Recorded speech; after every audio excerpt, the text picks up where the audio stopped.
And Professor Brown, let me begin with you. It is almost like these days, these people on this top 25 list and American billionaires are begging for a wealth tax. Jeff Bezos sending himself off into space on his spaceship. We have really vulgar video of Bob Kraft, the owner of the Patriots, being given a Bentley for his birthday by some other rich guys. Bob Kraft could buy every single Bentley in every showroom in America with his own money. They literally do not know what to do with their money, but the one thing they don't do with it is send it to the United States Treasury.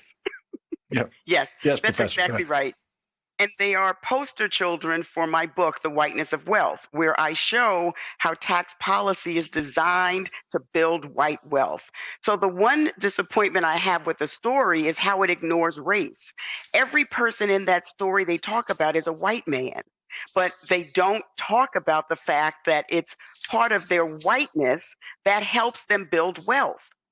So what we see is a tax system that is driven and helped along by rich white taxpayers to pay less in taxes.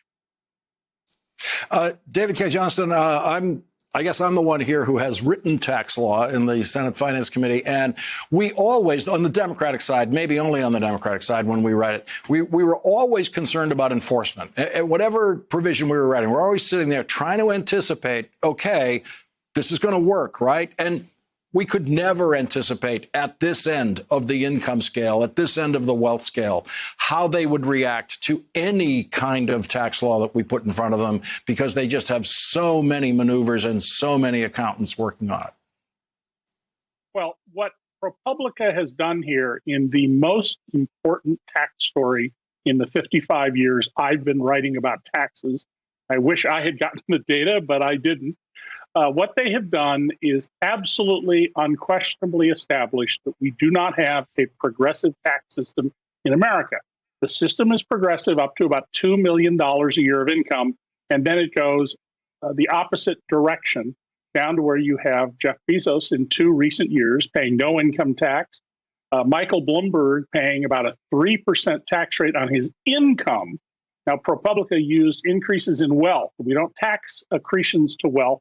We tax income. But when you just look at Michael Bloomberg's income, 3% of $10 billion, I pay more than 3 of the 4 people they focus on as a share of my income. And this is an absolute outrage. And maybe the public will wake up to the fact that we have, as Dorothy brilliantly points out in her very smart and easy to understand book, we have a system designed to increase the wealth of people who are white.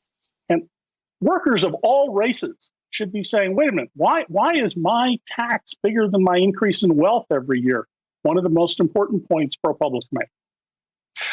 Professor Brown, David just made an important point about some rich people. If you look at the lower end, what is now the lower end of rich in America, incomes, $400,000 and above, say $400,000 up to $2 million.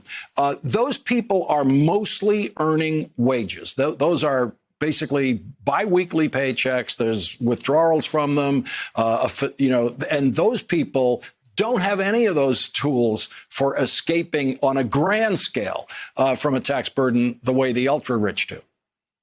So they do have some income from stock, which is taxed at a low 20% preferential rate, which is why Biden's tax plan, which would increase the rate on stock for those with greater than $1 million income, they will get hit by that. But yeah, their lion's share of their income is wages. So those rich people are paying higher taxes than significantly higher income Americans.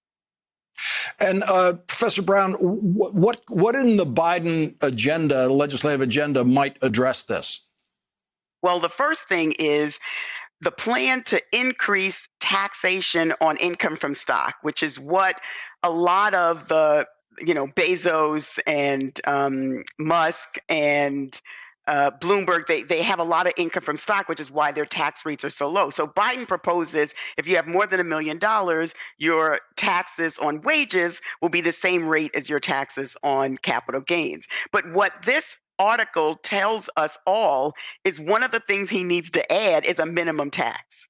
Right? A real minimum tax so that if you make $46 million like Bezos did, you can't get away with not paying taxes. So that's not currently in the plan, but hopefully after the Biden administration executives see this story, they'll realize it needs to be added.